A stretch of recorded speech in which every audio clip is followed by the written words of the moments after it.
Okay, imagine this for a second. What if you could download like the ultimate software update for your entire body? Immune system, brain, gut, everything optimized. But here's the catch. You only have the first maybe 72 hours of your life to get it installed, Mm. and it's, 100% designed by nature. Would you skip that? I mean, probably not, right? Well, it turns out nature actually did design exactly that for us, for all mammals, really. We're talking about colostrum today. And calling it just food feels, well, it feels like a massive understatement. Oh, absolutely. It's definitely the most powerful immune food known. Honestly, think of it less like food and more like a really sophisticated data transfer. It's essentially that immune system download mother to child. Gives them immediate antiviral stuff, anti-tumor properties, wound healing, Oh. all ready to go. The baby doesn't need to, spend ages building all that from scratch. They get the complete package, like instantly. Right. Okay, so let's unpack this. This thick golden liquid. What exactly is in it? Why is it so critical for newborns? And interestingly, for livestock, too. And maybe the big question for us now is why it's suddenly showing up as this, like, major health supplement for adults. Yeah, well, the timing is super important. Colostrum is only produced in that very specific window, the first 24 to 72 hours right after birth. Then the mother's milk changes. And its appearance, that thick, yellowy, golden color, that's because it's so incredibly dense. It's concentrated intelligence, basically. And it's not just a little better than regular milk, right? I saw something about 100x advantage. That sounds It's significant. hugely different. Yeah, it can be up to 100 times more packed with immune-building compounds than, mature milk later on. And that density includes things like actual stem cells, growth factors, and these really specialized sugars that act like personalized fertilizer for the gut. Okay, fertilizer. Let's talk about that. You mentioned specialized prebiotics. HMOs, we hear prebiotics all the time, but what makes these ones, human milk oligosaccharides, so special? Right, HMOs are fascinating because they're not primarily feeding the baby directly. Their main job is to feed very specific key microbes in the infant's gut. And those microbes are the ones that basically build and train the baby's entire immune system right from the start. So the mother is like selectively cultivating the baby's first gut garden. Wow. So it's a targeted nutrition for the gut bugs that then build the defenses. Okay. Right. And it's not just the immune system, right? It's also major brain fuel. Oh, absolutely critical. Hmm. The infant brain is just growing explosively then. Colostrum delivers super high levels of cholesterol, which you need for building brain structure, myelin sheaths, all that, and also really high levels of omega-3 fats. I mean, a huge chunk of the brain is made of fatty acids, and colostrum provides those, ready to use. And it goes even further, doesn't it? It seems like it's laying down the emotional and social groundwork, too. That was kind of a surprise.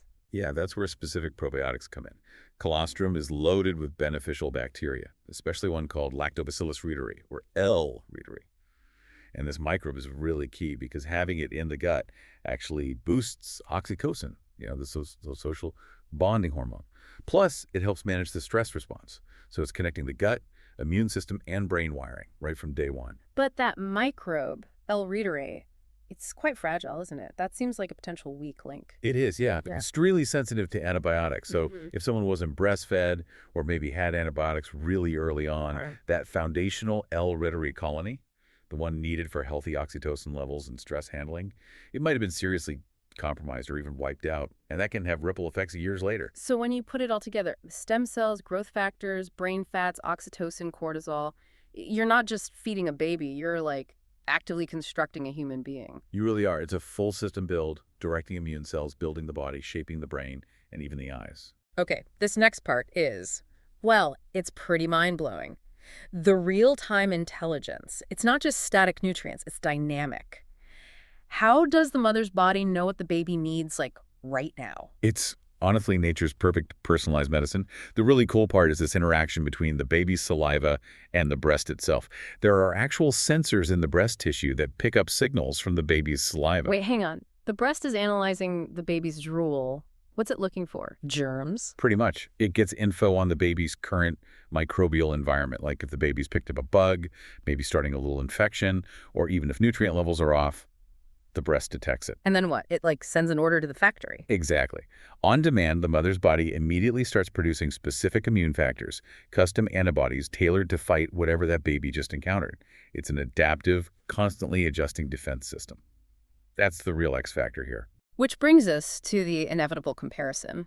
Infant formula. You take that dynamic, personalized intelligence, And then you look at formula. It's a huge gap. I mean, formula provides calories, obviously. It keeps babies alive, but it's missing that intelligence. Oh, it's a massive difference, nutritionally speaking. Formula is static. Hmm. It meets basic energy needs, yeah, but it just can't replicate those custom immune factors, the live probiotics, or that dynamic communication. Yeah. And, if you look at the ingredients in many formulas, things like maltodextrin, soy protein isolates, they're often highly processed fillers to add bulk. Right. So if you take away the intelligence, the stem cells, the HMOs, that communication, what are the consequences down the road? What happens if you miss that initial software update? Well, without that critical 72-hour download and then the ongoing support for mature breast milk, the child is essentially starting out with a less optimized defense system. And that lack of tailored intelligence seems to predispose them to a higher risk of chronic things later on, allergies, asthma, skin issues like eczema, even potentially increased risks for obesity and maybe some cognitive delays. It really shapes the long-term immune and metabolic health landscape. It's funny, we totally get this in the animal world, don't we? Nobody questions colostrum on a farm. Right, the farm analogy is perfect. Yeah. If a lamb or a calf loses its mom and doesn't get colostrum right away, its chances aren't great. It often just won't make it. Their entire passive immunity depends on it. We accept that absolute necessity for livestock, but somehow for human babies, those first few days became optional. It's a bit strange when you think about it biologically. Okay, so that's the origin story, crucial for babies. But now, the big question for most of us listening, what about adults? People who are 30, 40, 50 years past that 72-hour window. If we take bovine colostrum supplements now, are we just getting expensive milk powder, or can we actually tap into some of that ancient immune wisdom? No, we definitely can leverage it. The research is showing real benefits for adults, primarily focused on two main areas: reducing systemic inflammation and repairing the gut. Colostrum has powerful growth factors like IGF-1 and compounds like lactoferrin that are still very active. Okay, gut healing. How does that work specifically? Well, if you've got a compromised gut lining, what people often call leaky gut, those growth factors basically act like a sealant. They help the cells of the gut lining repair and multiply.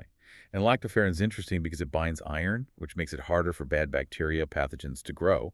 Meanwhile, other components actively lower inflammation, which lets the good microbes get a better foothold. It has significant power to help heal that intestinal barrier. So it's like a repair kit for the gut lining. Makes sense. But you also mentioned immune tuning, the Goldilocks effect. How can something designed to kickstart a newborn's immunity help someone with an overactive immune system, like in autoimmune issues? Seems counterintuitive. Yeah, that's where these other sophisticated components come in, particularly things called proline-rich polypeptides, or PRPs.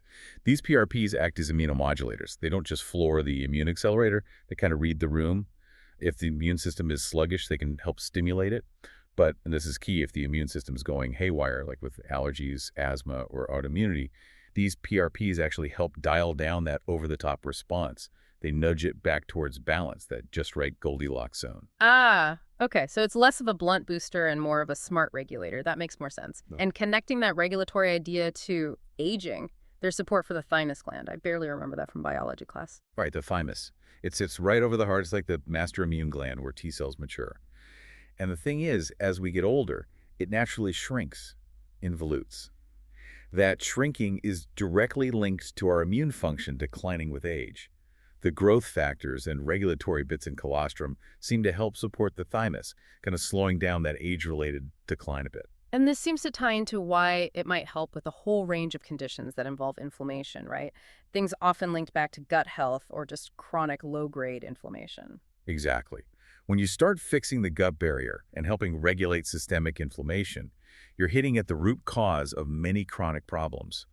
That's likely why you see colostrum being explored for helping with complex inflammatory conditions like, say, long COVID, where gut disruption is common, or maybe managing the inflammation tied to Hashimoto's or Lyme disease. It's about improving the underlying terrain. Okay, super important practical point, though. If people are thinking about trying this, the type of supplement really matters, doesn't it? It's not like grabbing any bottle off the shelf. Oh, absolutely crucial. Colostrum is full of delicate, biologically active proteins and immune factors. If it gets heated up during processing, all that intelligence, that regulatory power we talked about, it gets destroyed. So you have to look specifically for bovine colostrum that is freeze-dried. That process preserves the raw, active components. If it doesn't say freeze-dried, you're probably just paying a lot for milk powder, honestly. Good tip. Freeze-dried is the key. So, wow. We've gone from colostrum as nature's original OS install for babies in the first 72 hours, all the way to using it decades later as this sophisticated tool for gut repair and immune balancing in adults. It's pretty amazing how that foundational blueprint stays relevant and powerful no matter how old we are. It really is. It's a good reminder that, those very first conditions in life really do set the stage for long-term health. And often the answers to modern problems are hidden in nature's oldest strategies. Makes you wonder if this one simple golden fluid holds the blueprint for our entire immune and digestive defense. What other incredible natural defaults have we maybe just forgotten about or carelessly overwritten in our modern lives? Something to think about. We'll see you next time.